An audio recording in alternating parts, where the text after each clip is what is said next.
तुम्ही कधी हे असे उपवासाचे पॉपकॉर्न करून पाहिले आहेत का? नसतील केले तर या पद्धतीने हे उपवासाचे पॉपकॉर्न नक्की ट्राय करून पहा. खूप खुसखुशीत होतात आणि चवीलाही खूप छान लागतात. नमस्कार, मी गीता. तुम्हा सगळ्यांचे या यूट्यूब चॅनलमध्ये खूप मनापासून स्वागत. चला तर मग आता आपण आपल्या रेसिपीला सुरुवात करूया. तर त्यासाठी आपल्याला इथे 1 वाटी भिजवलेला साबुदाणा घ्यायचा आहे. तर साबुदाणा अशा पद्धतीने एकदम मोकळा असावा, चिकट नसावा. आता आपण 2 बटाटे घेतले आहेत कच्चे. तर हे दोन्ही बटाटे आपल्याला साळून घ्यायचे आहेत.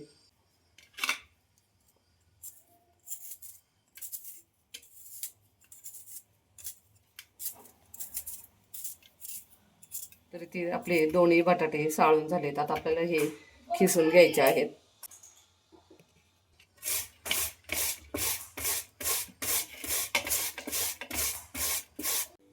तर इथे आपले दोन्ही बटाटे छान असे खिसून झालेत. आता आपल्याला हे 2 ते 3 पाण्याने स्वच्छ धुवून घ्यायचे.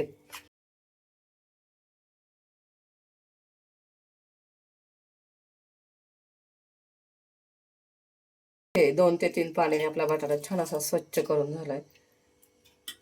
आता यातलं पाणी काढून आपल्याला व्यवस्थित असा पिळून बटाटा बाहेर काढून घ्यायचा आहे.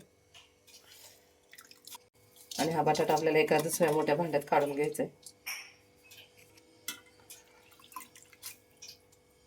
इथे बटाटा पूर्णपणे असा पाण्यातून निथळून घेतलाय.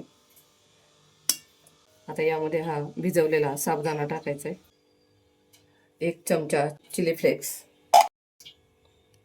चवीनुसार मीठ. आणि आता आपल्याला हे व्यवस्थित मिक्स करून घ्यायचंय.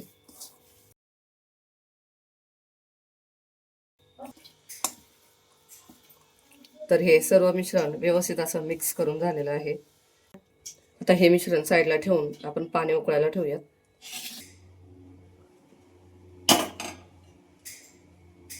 आता या भांड्यामध्ये आपल्याला 1 तांब्या पाणी गरम करायला ठेवायचं.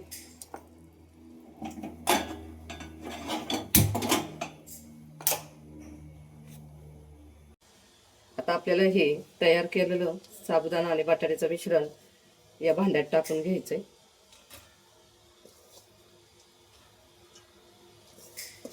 इथे स्टीमर ऐवजी तुम्ही चाळणीत सुद्धा हे वाफवून घेऊ शकता. आता हे मिश्रण एकसारखं करून घ्यायचं. आणि आता पाणी थोडंसं गरम झालं. हे भांडं यावर ठेवून आपल्याला फक्त याला 5 मिनिटं वाफ द्यायची आहे. तरी ते 5 मिनिटं झाले आहे. आता गॅस बंद करायचा.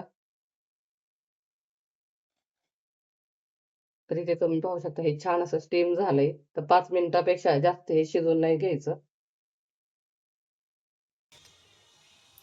आता हे आपण एका दुसऱ्या भांड्यात काढून घेऊयात थोडंसं थंड करण्यासाठी.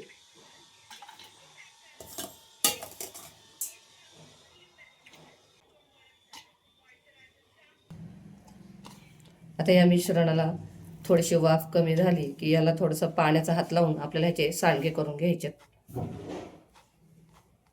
आता सांडगे करण्यासाठी पहिल्यांदा पाण्याने हात ओला करून घ्यायचा आणि अशा पद्धतीने याचे छोटे छोटे सांडगे करून घ्यायचे.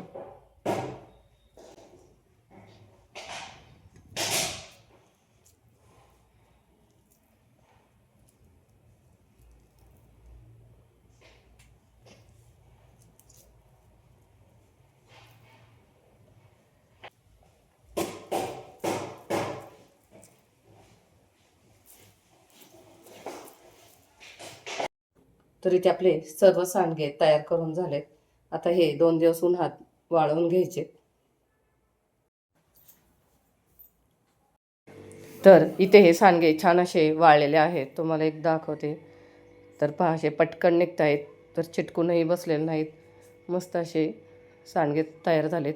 तर हे सांडगे मी 2 दिवस फॅनखाली सुकवले आहेत आणि नंतर आता 1 दिवस ऊन दिलं आहे. तर फॅनखालीसुद्धा हे छान असे कडकडीत सुकतात. तर आता आपण हे तळून बघूयात.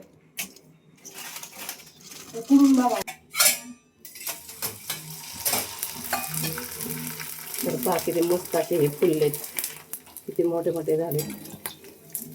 लगेचच तळले जातात आणि खायलाही खूप छान खुसखुशीत लागतात. तर मैत्रिणींनो, तुम्हाला ही आजची पॉपकॉर्नची रेसिपी कशी वाटली कमेंट करून नक्की सांगा आणि व्हिडिओला लाईक शेअर नक्कीच करा. चला तर मग पुन्हा भेटूया अशाच एका नवीन रेसिपीसोबत. धन्यवाद.